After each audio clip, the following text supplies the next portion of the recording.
283, solving inverse proportion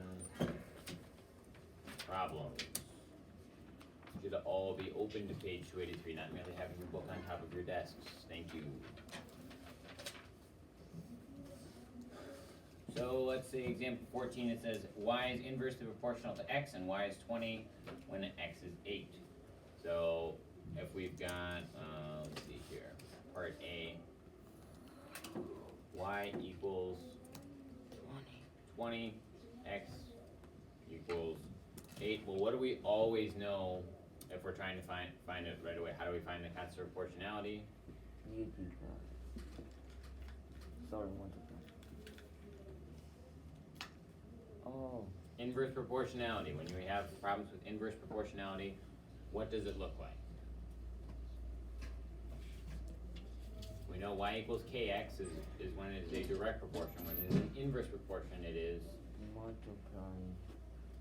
so xy equals k. So now we know we need to do 20 times 8 equals 160, which is our k value.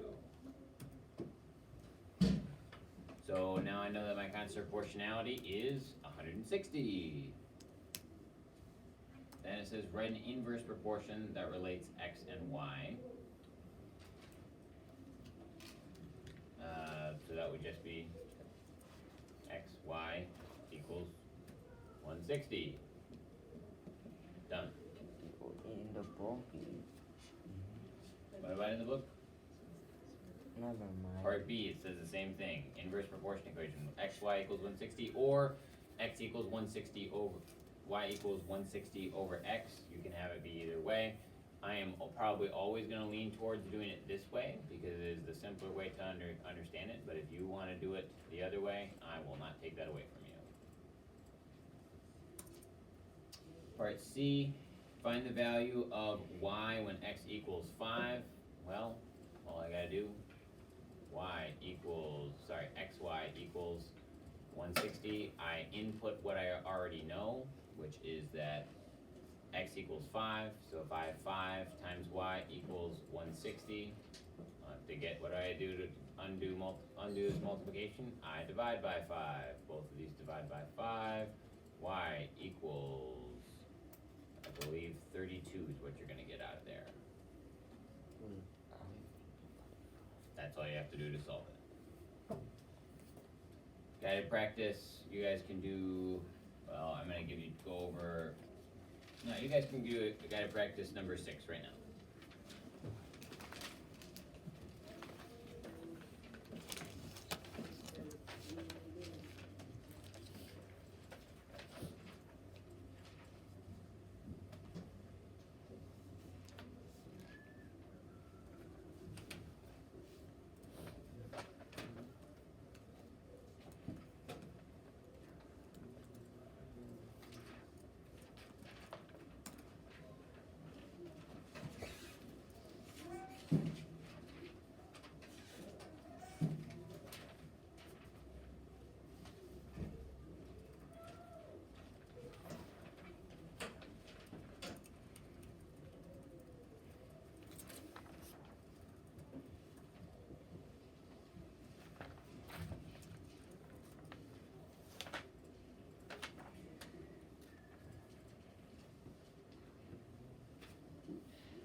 If you are done, come bring your paper up to me to check with me.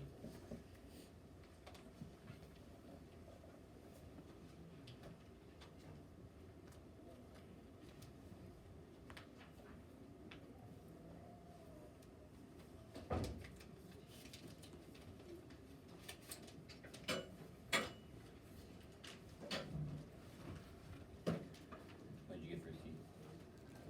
Yeah, you got it.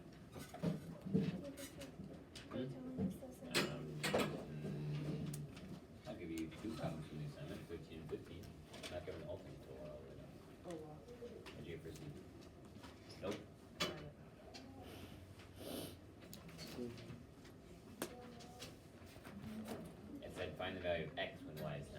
I believe you just found the value of x when y when x was 10.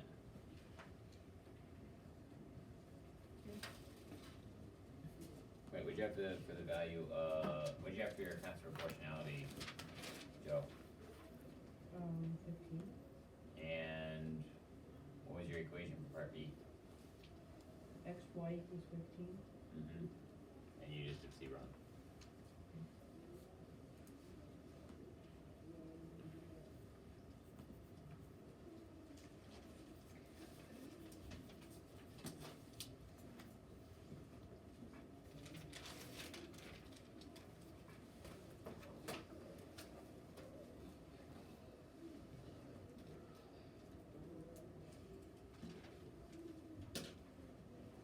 Alright, so you should have gotten the first two by now.